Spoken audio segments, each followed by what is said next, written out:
a Edgar Jara. Un placer saludarlo, Edgar. Bienvenido a través de Radio Colosal. ¿Qué opina usted sobre esto? Nos dicen ajuste de cuentas entre bandas y olvídese del resto. Un gusto. ¿Cuál es su criterio? Saludos afectuosos a todos ustedes y a mi hermano en Ambato. Bueno, el tema carcelario es un tema bastante espinoso, pero yo debería empezar primero. Recordemos cuando en la Revolución se crearon las cárceles, entre comillas, modernas, únicas del milenio.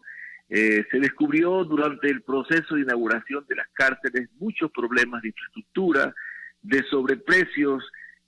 Las cárceles en el Ecuador, las entre comillas del milenio, fueron un negocio más de la revolución. Y aquí no se trata de que estemos atacando el gobierno del expresidente Correa, sino que sacar las cosas del principio. Estos fueron negociados, las megas cárceles, problemas con las comidas, las personas que daban asignada la alimentación, era otro negociado, billetes por todas partes, la infraestructura con sobreprecio, en fin, comencemos que fue un gran negociado. Primero con la capacidad que se elaboró, se hablaba de que esto duraba para 50 años próximamente con la capacidad poblacionaria. Sin embargo, está súper poblada, con más de 33% de su población ha crecido. Está en unas condiciones que ya deberían construir otra cárcel para poder distribuirla. Hay solamente 3 grandes principales en Guayaquil, Cotopaxi y Cuenca. Tendrían que construir otra más grande también de esa dimensión, tipo penitenciaría, o de Guayas o tipo Cotopaxi en Manabí, para que exista el balance y la sobrepoblación no esté afectando, que está afectando, como dije, a un 33%. Primero. Segundo, recordemos que después que la base de Manta en Taura, la base de Manta en Manabí se disuelve el convenio con los Estados Unidos. Una vez que se disuelve, se anula el control que tendría la base sobre el narcotráfico y terrorismo en todo el país, especialmente en el área norte, controlando la frontera colombiana. Paralelo a eso, los señores revolucionarios elaboran la Carta de Libre Consumo de Drogas, de estupefacientes, en el país. Convierte al Ecuador ya no en un país de tránsito de droga, sino en un consumidor de droga, y masivo. Nuestros jóvenes se adictan al H, a la marihuana, a la heroína, a la cocaína, porque en el Ecuador ya no solo que pasa, sino que se vende. Entonces convertimos al Ecuador en un país, desde el principio, con cárceles con sobreprecios negociados de los señores revolucionarios, con una mentira porque no tenía la población para los 50 años que yo hablaba. Notamos ahora que en menos de 10 años tiene 33% de sobrepoblación. Una sobrepoblación que nace después de que grandes bandas delictivas de delitos se forman en el país por el libre consumo de drogas, gracias a una tabla elaborada por la revolución, donde cierto consumo de narcóticos existe con facilidad. Después viene otro de los problemas que nacen, que los señores se dedican al narcotráfico y terrorismo de Colombia, crean sus propias bases en Ecuador, Angostura, donde se permite. ¿Por qué? Porque ya no hay quien los controle. Entonces las bandas directivas y los amigos de las FARC, amigos entre comillas, vienen al territorio ecuatoriano. Entonces Ecuador se convierte en un territorio muy peligroso, lleno de delincuencia y narcotráfico provocado por lo antes mencionado. Hoy tenemos sobrepoblación, sí, porque hay una gran cantidad de bandas afuera de las penitenciarías distribuyendo la droga, que en el Ecuador es fácil porque es libre venderla. Entonces el Estado se convirtió en un narcoestado por culpa de aquellos que comenzaron hace 14 años hablar del ciudadanismo, del siglo del XXI, el socialismo del siglo XXI, y hablar de socialismo y hablar de libertades y todo el enredo que ha existido hasta ahora. Entonces ya analizamos que existe un culpable. Ahora, hay que buscar una solución, porque no se puede llorar encima de lo derramado. Primero, considero que tendría que crearse una cárcel extra en Manabí para crear el balance regional. Tenemos solo 3, 2 en la sierra, 1 en la costa de las grandes. Crear una en Manabí para crear el balance regional. Pero una cárcel de verdad, que sean de verdad de máxima seguridad. Aparte que hacer un censo carcelario, también hay gente que está en la cárcel porque le tocó estar en la cárcel, que no tiene una sentencia. Tendría que existir un censo carcelario para que estén en la cárcel realmente aquellos que deben estar en la cárcel. Y tercero, saber distribuir a las bandas, no como en las películas que el ala tal es solamente para los señores de acá, el ala de acá solamente... Eso ocurría en la época de Pablo Escobar, y parece que las películas de Netflix han influenciado mucho y se han creado en estas bandas en base a esas películas. Tiene que haber el área de la distribución en diferentes sectores. No puedes poner pues, en una ala a 100 personas de la misma línea delincuencial. Tiene que existir una distribución para desactivarlos, pero no.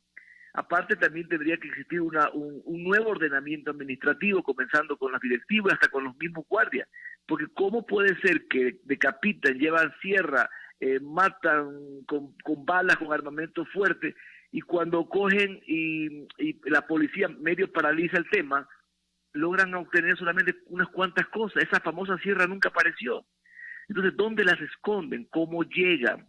Tiene que haber la policía, no la policía, sino el Ministerio de Gobierno, elaborado un sistema tipo las cárceles de ahora, modernas en Colombia, que después de la época de Pablo Escobar, cuando muere todo esto, que ellos crearon otro tipo de cárcel, con una administración aparte, independiente, una administración privada, donde se maneje profesionalmente la cárcel, no que se convierta en lo que se está convirtiendo ahora, y no solamente que en la cárcel están los presos con todos los problemas que tienen, organizados como bandas, sino que aparte ellos tienen sus grupos satélites afuera, que es la parte más peligrosa. Los grupos de afuera, que son, ahí entra ya la clase política. Hay mucha gente involucrada en la política, mucha gente que está trabajando con ellos, y ya hemos escuchado declaraciones de algunos políticos al respecto. Entonces el tema espero que en esta larga exposición se entienda de que la reforma de la parte penitenciaria tiene que cambiar completamente. Como dije, personal, nueva cárcel, y que alguien de afuera, con conocimiento, venga y la maneje. Pero podremos de alguna manera quitarles las cárceles, el manejo de las cárceles a las bandas, porque parece que ya nos ganaron la batalla. Ahora nos quedamos pensando en todo esto. ¿Qué va a venir? Seguramente juicios al Estado, porque al fin y al cabo murieron en manos del Estado, porque cuando una persona está retenida, está detenida, está en un centro de reclusión, en un centro de rehabilitación, así le llaman, está de alguna forma en manos del Estado. El Estado es el responsable. Mire, podemos seguir diciendo que no pasa nada como pretenden decirnos, solo pelea entre mafiosos. Me pregunto yo, ¿y qué pasa con la justicia? ¿Y por qué no se pronuncian? ¿Y por qué no dicen nada? Hubo intentos de fuga. ¿Qué pasó con Glass? ¿Qué pasó con los presos políticos que parece que son importantes? Me decía alguien ayer, fueron movidos de casualidad antes. Es decir, los pusieron a buen recaudo. ¿Y entonces qué era esto? ¿Una forma de distraernos de lo que era importante en este instante o de lo que es importante en este instante, el recuento de votos? Bueno, aquí has topado un tema importantísimo que sería para la segunda parte de estos comentarios. En los años de 1930, el 40, en la época de Adolfo Hitler, fue quien creó esto de crear noticias para tapar noticias. Recordemos en el Ecuador, que se convirtió en un país de noticias, controlado los medios los controlaba el Estado, donde, para poner un ejemplo, caso Pati Video, en escándalo, al día siguiente otro escándalo que tapaba el caso Video. Caso Gabela, al día siguiente otro caso para tapar ese caso. Caso Gran Hermano, al día siguiente otro caso para tapar ese caso. Caso Narcovalija, los 40 kilos de cocaína que salieron desde la Cancillería, con sellos de la Cancillería a Italia. A los pocos días, nueva noticia y se acabó. Ellos controlaban el sistema de comunicación en el país y creaban noticias.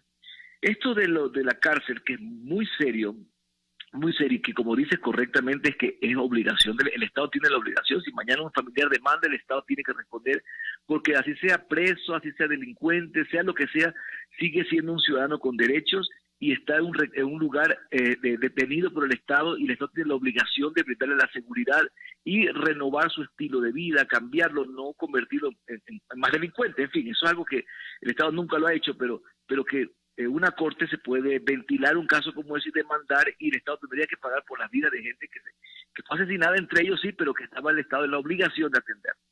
Pero aquí va la parte importante que mencionaste, que es el final del comentario, es una noticia para tapar otras. Por ejemplo, la señora fiscal está pidiendo al Consejo Electoral toda la información del sistema del Consejo Electoral para analizar si hubo o no un fraude en las elecciones. Lo novedoso es que los que se podrían verse perjudicados, que es el señor Lazo y el señor Nebot, hablo de Creo Social Cristiano, también se oponen, igual que el señor Arauz. ¿Y oponerse a qué? Cuando uno no tiene nada malo que ha hecho, no tiene por qué oponerse a una investigación. Y hay que averiguar, porque ya la época, como llevó el señor Carlos Pérez o Yacu Pérez, llevó al Consejo casi alrededor de 20.000 actas inconsistentes para aprobarse. Esa época de que las actas se rayaban con una pluma, ya eso no existe. Ahora el mayor fraude se hace de una forma de sistema. En el sistema es donde pueden trabajar los expertos hackeadores para hacer un fraude electoral. Ahora, y si notamos la mayúsculo número que ha mantenido el candidato Arauz en la costa, llámese Guayas, Manabí, los ríos Esmeralda y el Oro, donde los socialcristianos eran poderosos. Sin embargo, los bofeteó la revolución con más del 50%. O los líderes eran de bambalina, los líderes socialcristianos encabezados por el señor Nebot, falsos líderes que no convocan a nadie, o sencillamente hubo un fraude en el sistema donde provocó una votación mayúscula del Correato en la costa. Entonces, ¿quiénes están interesados, deberían estar interesados que no se descubra? Son los señores de Creo y los socialcristianos. Pero son los que han amenazado incluso de mandar a hacer un juicio político a la fiscal para destituirla. Una fiscal que es reconocida por Estados Unidos como una de las mejores fiscales del hemisferio. Sin embargo, aquí esta gran noticia del fraude, el fraude que quizás le hicieron o no le hicieron al señor Pérez. Para mí el fraude más bien es de los revolucionarios que han hecho un fraude en el sistema para sacar una votación de un 30% que no la tenían. Pero alguien hizo un fraude en el sistema. Esta noticia tenía que callarse, tenía que no hablarse. El tema de las vacunas del COVID, eso de que pidieron casi 200.000, llegaron 8.000, se repartieron entre los amigos, entre la familia del ministro, y no atendieron como tendría que decirlo. Es decir, llega la comida y el primero que come el capitán es el capitán del barco, es el primero que come, y el resto que se friegue. Entonces, actuaron diferente. Y este tipo de corrupciones tenían que taparla. Ahora bien, la parte que también hay que aumentar es las declaraciones del presidente Moreno. El presidente Moreno dijo de que esto tenía una mano negra y él fue muy sarcástico, porque no fue directo, al hablar de que podría ser de los señores, el señor Correa, el señor de la Revolución. Puede ser que todo esto sea verdad, puede ser que el Estado se convirtió en un narcoestado desde la Revolución de Correa y el señor Moreno en cadena lo dijo. Habló del dinero dado por las campañas, habló de la base de Manta, él habló muchas cosas diciendo que esto fue provocado a propósito por la revolución.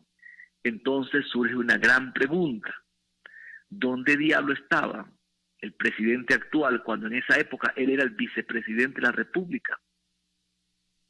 Era el segundo comandante en jefe de las Fuerzas Armadas, era el segundo en todo. Es que realmente era un mueble que estaba arrinconado y nunca se enteró. Y recién ahora, cuando se ve perjudicado él, dice, no, es que no fue conmigo, fue desde en la época de la revolución. Y insisto, yo no defiendo a la revolución porque yo soy antirrevolucionario, pero hay que ser objetivo en los comentarios. Si el presidente dice que la base de Manta fue sacada a propósito para favorecer al narcotráfico y a la delincuencia común, dicho por el presidente, no directamente, que es otro de los problemas que tiene el presidente no puede hablar con tono especulativo, porque es el presidente de la República, tiene que hablar con cosas reales, tangibles, no especular. Entonces, pero si él especula es porque tiene alguna prueba, y si esa prueba ¿por qué no la presenta? Porque él fue parte de ese gobierno corrupto de la revolución y porque fue la persona que se favoreció ganando las elecciones, entre comillas, después de un fraude electoral en 2017. Recordemos el gran apagón que existió en el Consejo Electoral. O sea, a lo que voy con todo este largo análisis y comentario es que todos están comprometidos. Todo es un acto de corrupción de todos ellos. Todos tienen algo que ver. El sistema total está podrido en el país, porque todos de una manera u otra tienen algo que ver en todo esto. Entonces, lo que pasa en las cárceles sí requiere que llamen a una persona experta en manejar cárcel y que le permitan colocar a todo personal nuevo, completo, y construyan una cárcel nueva. porque hay sobrepoblación, no van a poder controlar fácilmente cuando tiene una sobrepoblación del 33%. Entonces, eso es más o menos lo que a mi criterio está pasando en el país, queridos amigos. Ocupado sobre el tema, pero se quedan algunos otros temas en palestra de los que sí quisiera hablar. Por ejemplo, más de 20.000 actas es un tema enorme, ¿no? Complicado. 20.038 actas, si no estoy equivocado, fue lo que se presentaron para revisión. ¿Qué pasa con eso? ¿Cuándo van a hacer la revisión? Aunque dicen que ya la están haciendo. Y la pregunta es, ¿y si la están haciendo? ¿Está Pachacútiga allí? Mostraron una foto en que estaba Cecilia Velázquez, pero ella decía que esa es una foto anterior, que no es una foto actual, que no estuvo en las últimas revisiones. Uno termina diciendo, bueno, ¿y qué mismo va a pasar al final? ¿Qué ocurre? ¿No es necesario abrir las urnas? Me quedo pensando en aquello porque escuchaba a Nubia Villasís y dice que sí se deberían abrir las urnas y que sí la ley determina que se pueden abrir las urnas en caso de duda, sin necesidad de actas. Y la señora Nubia Villasís fue presidenta del Consejo Nacional Electoral. Y le agrega más. Ella insiste que la Fiscalía, la Contraloría tienen el absoluto derecho a fiscalizar, que no están interfiriendo en el proceso de elecciones, porque no están cambiando ni resultados, ni están pretendiendo ellos posesionar a alguien. Están revisando un proceso denunciado como fraudulento. Y ellos no tienen por qué preguntar y por qué pedir autorización al Consejo Nacional Electoral. La Fiscalía inclusive ya pidió autorización a un juez de la Corte y el juez le dijo, pase nomás, ingrese, porque eso es lo normal. Y no deberían quedarse fuera, ni esperando que el que comete un presunto delito le dé autorización para investigar ese presunto delito, mi querido Edgar. Bueno, comienzo con la señora Nubia Villasís, no tiene ninguna calidad moral para opinar sobre el tema. La historia de ella en su paso por el Consejo Electoral es largo y triste, y es un tema que no creo que tenga ella la capacidad moral de hablarlo. Ahora bien, segundo, sobre el tema de la verificación de firmas, legal o no. Según el Código de la Democracia elaborado en Montecristi por los revolucionarios para mantener control en el Consejo Electoral, mientras no se tire al tacho de la basura el Código de la Democracia, hay que regirnos en base a ello. Y no puede existir eso de que ellos se reunió el señor Lazo y el señor Pérez en frente de los observadores internacionales y del Consejo Electoral para que se llegara a un acuerdo de abrir 16 provincias en un 50% y Guayas en un 100%. Primero que no tenía ningún sustento legal.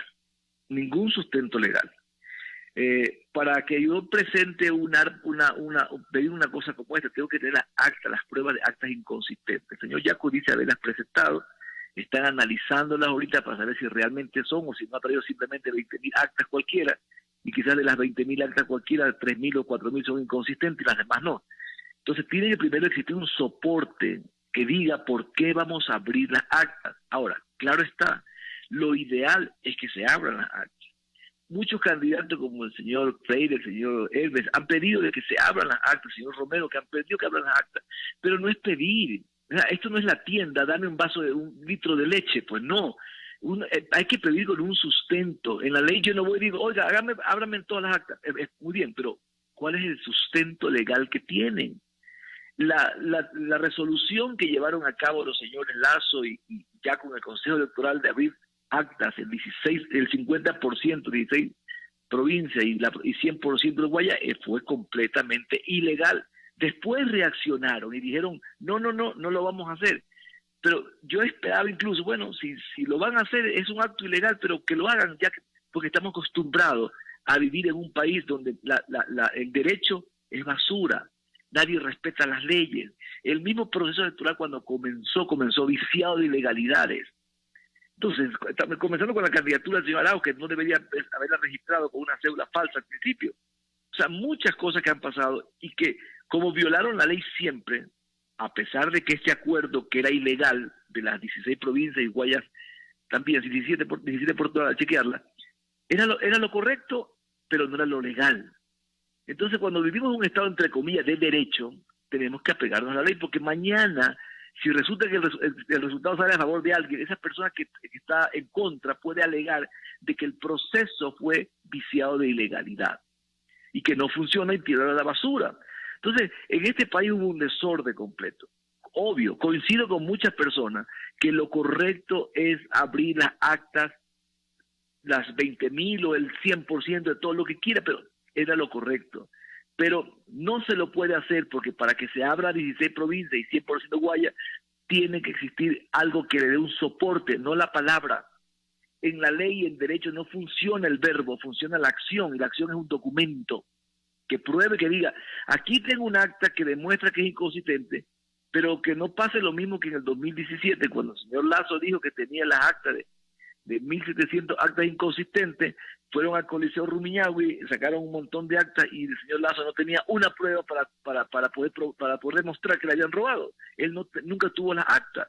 Entonces hay que ver si las 20.000 actas del señor Yacu Pérez son reales o simplemente son copias de actas buenas y malas y están perdiendo el tiempo.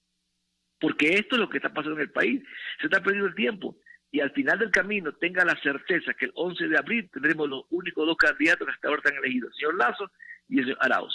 Y el señor Pérez pasará a la historia. Y en esa segunda vuelta es lo peligroso. A eso iba, a la segunda vuelta, a lo peligroso, porque mientras un candidato no empieza campaña, Lazo, que casi no le ha empezado, el otro tiene 3 semanas de campaña. Mientras el uno no ha podido decir media palabra y todavía han seguido discutiendo sobre si está o no está en segunda vuelta, el otro ha hecho lo que ha querido. Ha insistido. Decía Ángel Polibio Córdoba hace 10 días de que existían más de 10.000 personas que estaban trabajando físicamente, de forma real, por esta campaña, que se estaba moviendo enormes cantidades de dinero. Y Ángel Polibio Córdoba agregaba más. Decía que están ofreciendo no $1,000 por hogar por el voto, sino si hay 2, 3, 4 personas que voten por el señor Arauz, está ofreciendo hasta 3, 4 mil dólares, es decir, $1,000 por cada voto. Y esto es uno de los temas terribles porque están comprando el voto. Se mencionaba, se ha afirmado que existen alrededor de 30.000 hackers, de 30.000 trolls, perdón, ese es el término exacto, que están en redes sociales defendiendo al correísmo, generando una campaña sucia, atacando a unos, pontificando al otro, etcétera, etcétera. Se nos ha informado, se nos ha dicho, decía un analista en el programa de Carlos Vera el domingo pasado en TC, decía con todas las letras, cuando que hay mucha gente que está visitando los barrios, y Vera le dijo, ¿y cuáles son las pruebas? Dice yo vi, porque fueron a mi casa, al grito de censo, censo, sacaban a la gente y que le ofrecían una cosa, que le ofrecían otra cosa, que firme un documento, que le van a dar dinero, que le van a dar empleo, que esto, que el otro. Nos han dicho en estos días que hay funcionarios del MAC, por ejemplo, aquí, que están en el campo trabajando por Arauz porque les han amenazado que los van a votar el momento que Arauz sea presidente. Lo que yo les he dicho, si esto hace en este momento sin tener autoridad, sin ser presidente, imagínense lo que pasará después. No pueden hacer campaña por él. Hay nuevos funcionarios que nos dicen nos quitaron parte del sueldo, en algunos casos una parte grande del sueldo. ¿Por qué? Porque tienen que apoyar la campaña. Me pregunto, ¿quién gobierna? ¿Gobierna Moreno, que es contrario a Correa? ¿O gobierna el propio correísmo? ¿O siguen gobernando los amigos de Correa, que son los que están generando todo este tema, que avisora un gravísimo fraude electoral y que podría generar que la gente vote equivocadamente en segunda vuelta, es decir, que vote por el retorno de Correa, que sería gravísimo, mi querido Edgar? Bueno, quien gobierna es el presidente Lenín Moreno, rodeado de la misma cantidad de correístas que cómodamente se subieron a la camioneta de Moreno en la segunda vuelta y que hoy ya no son correístas sino morenistas. Por eso partido Alianza País, que era un monstruo partido, sacó el vergonzoso 1.5% y no metieron un asambleísta. Entonces ese resultado realmente esto está elevado. Yo sí confío en que la ciudadanía tenga la madurez, lo demostró en las elecciones pasadas, por lo menos con los candidatos pequeños que les dio una cachetada a todos ellos. El voto es secreto y este mensaje va para todos los ciudadanos que me están escuchando en este momento. El voto es secreto. Nadie le va a chequear a usted por quién votó. Le ofrece $1,000, cójalo. Pero cuando vaya a votar, vote a conciencia. Los $1,000 no le van a controlar en el instante que usted va a sufragar. Estos son delincuentes. Hagámosles el juego. ¿Me están dando 1,000? Perfecto. Usted puede firmar el documento que sea. No tiene ninguna validez, porque el voto es secreto. Ellos tienen supuestamente que de cada 10, 3 personas que los apoyan. Difícilmente van a conseguir un número mayor a eso, quizás 3, 4 puntos, quizás consigan un punto de la izquierda democrática, porque eso es otra cosa que los señores, la señora Vilma Andrade ya está hablando de acuerdos y todo ese tipo de cosas, y habla del renacer de la izquierda democrática. Es una mentira inmensa. La izquierda democrática que gobernó con Correa, que cogobernó con Correa, que el expresidente Rodrigo Borja con su silencio absoluto de 10 años fue cómplice de Correa, tiene un capital político de no más de 1%, lo demostraron las anteriores elecciones. El número que sacó Izquierda Democrática ahora y la cantidad de asambleístas que emitieron ahora fue gracias a una persona, el candidato Herbes. El candidato fue que logró, la gente votó por ese candidato. Es como también que Pachacute no se maree. Si tiene 20 y pico asambleístas, no es porque hubo el renacer de Pachacuti, es porque Pachacuti tiene solo un capital que nunca pasa el 5% político a nivel nacional, sino que la gente, el voto restante, el 15% restante, fueron de ciudadanos que querían un cambio y veían en el discurso de Pérez una opción. Ciudadanos de todas partes del país, de todas clases sociales. No es que son de Pachacuti, ellos no son fuerza política, son consecuencia de una persona. Entonces, eso es lo que podría pasar en las elecciones que vienen, cuando en la segunda vuelta de la famosa izquierda democrática, que está ahorita la señora Andrade desesperada por conseguir ministerios para ellos, lo que va a hacer es que de ese 15% de votación del señor Herbes, el 1% vote por Correa, que es el capital de ellos, que han sido toda la vida revolucionarios. El 14% no. Y del señor Pérez del 20%, que 5% vote por Correa, el 15% restante no van a votar por Correa, porque esos 15 y el 14, que suman 29% de votantes, ese número es un número de ecuatorianos que quería el cambio y que no ven Izquierda Democrática un partido de la partidocracia, corrupto, ni ven Pachacuti, un movimiento político de extrema izquierda, ortodoxo en su pensamiento, como la solución a los problemas del país. Esos ciudadanos, que estamos hablando de cada 10, 3, dijeron, no queremos ni lo tradicional ni queremos la revolución. Y cuando un ciudadano te dice que no quiere lo tradicional ni la revolución, es fácil hablarlo y decir, espérate, vamos a intentar con este señor que no es bueno, porque vamos a elegir entre el diablo y el diablito en abril.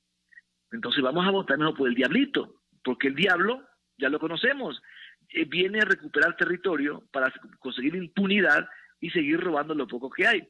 Vamos a darle chance al diablito. Eso es lo que va a decir ese 30% que pertenece al señor Yacu y al señor Herbes. Entonces yo no le veo tan fácil ese triunfo como muchas personas dicen del señor Arauz. Entonces está desesperado. Si yo soy un ciudadano común y estoy en la calle en la esquina y se me acerca y me dice, mira, firma aquí y te pagamos $1,000 para que votes por Pepito, por Arauz, y te damos $1,000, yo lo cojo. Una funda arroz, la cojo la funda arroz. Me lleva una camiseta, la cojo la camiseta. Pero mi voto es contra esta gente que ha saltado el país, que está desesperada por regresar. Por eso están haciendo cosas increíbles, porque les sobra la plata. Pero la plata que robaron, porque no es plata de ellos, es plata que le robaron a cada uno de nosotros los ciudadanos ecuatorianos. Cada centavo que Arauz gasta en la campaña, hay que pensar, ese dinero que está gastando, ese dinero que me robó, que le robó para que nuestros hijos no vayan a una buena escuela, que robaron para que los hospitales, que eran monstruos elegantes y bonitos por fuera, pero vacíos por dentro, ocasionaron que mucha gente muera por COVID, porque no existían los hospitales apropiados, porque la revolución nos engañó entregándonos elefantes blancos como hospitales, pero vacíos por dentro, y mucha gente ha muerto. Entonces, ahí tenemos que pensar, se han muerto mucha gente porque no hubo medicina, porque el Estado se robó la plata. ¿Dónde está esa plata? Parte de ella la están distribuyendo en la campaña del señor Arauz para regresar al poder.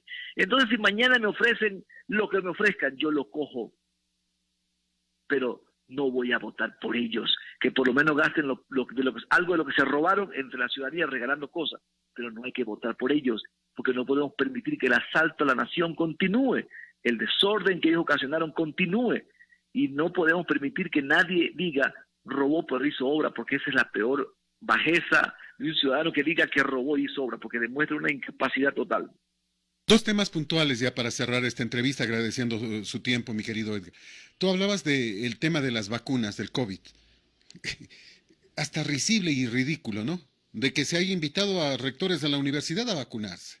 Ayer aparece el señor Diego Kendo que habla maravillas sobre el gobierno, sobre el ministro, a decir que la verdad por delante, que él ya le han pinchado, que ya se puso la vacuna porque él quiere seguir contribuyendo desde su micrófono hacia el país. Uno termina diciendo, eso es terrible, terrible. O sea, ¿puede ser posible que se vacunen primero los amigos del régimen? Bueno, cuando vivimos en un régimen corrupto, de enganche, de argolla, eso ocurre. Eso ocurre, pero es inaceptable porque es como cuando el papá y la mamá tienen 5 o 6 hijos y no hay dinero para comer y llega un poquito de arroz, entonces la mamá y el papá comen primero porque son los jefes de la familia. No, no ocurre así. La mamá deja de comer y le da a sus hijos. Ese es el hogar. Un país es como un hogar, como una familia pero inmensa. Primero tiene que ser los más necesitados. Entiendo y aplaudo y estoy completamente de acuerdo que el primero sean los médicos, la gente relacionada a la salud que manejan los hospitales, que están atendiendo a las personas, porque primero hay que atenderlo a ellos para que ellos puedan luego atender a los frágiles. Pero a los ministros, a los periodistas o dirigentes o que dirigen programas de radio o televisión porque son amigos del gobierno, eso es una ofensa, además es hasta un delito en este momento. Hasta un delito en este momento. Pero en este país, y regreso, de desorden, todo es posible. Por ahora concentrémonos en una sola cosa, en votar inteligentemente y de aceptar lo que nos regalen, pero el voto, démosles una cachetada el 11 de abril votando por lo que nosotros, a nuestra conciencia, pensamos que es mejor. Y un último tema, algo que me parece que no podemos dejarlo pasar tampoco, el tema de la libertad a Jacobito. ¿Cómo puede ser posible que un juez diga que el señor Bucarán tiene problemas y que no puede estar en la sierra y que vaya a la costa? Bueno, eso se entiende, ¿no? Pero que vaya a la costa a su casa. ¿Que acaso en la costa no hay cárceles? O sea, ¿qué nos está pasando? ¿Nos ven la cara de tontos o qué? O sea, lo sacamos de una cárcel, pero para que vaya a la casita. Vaya de una cárcel a otra nada más. Si el señor tiene problemas de altura en Quito, mándelo a Guayaquil, a la penitenciaría del litoral. ¿Ahí hay cárcel o no? Bueno, sí, hay una cosa importante en este tema que hay que ser bastante objetivo. Entiendo que la situación de salud de este señor no le amerita estar en la sierra, él vive en la costa, ok, que vaya a la costa, el traslado es correcto, que esté en Guayaquil, donde el clima le permite estar tranquilo, aparte de vive su familia, es su ciudad, y ahí se originó el delito de que se lo acusa. Pero el hecho de que esté en su casa en este momento, hay que recordar en las condiciones que están las grandes penitenciarías nuestras en este instante.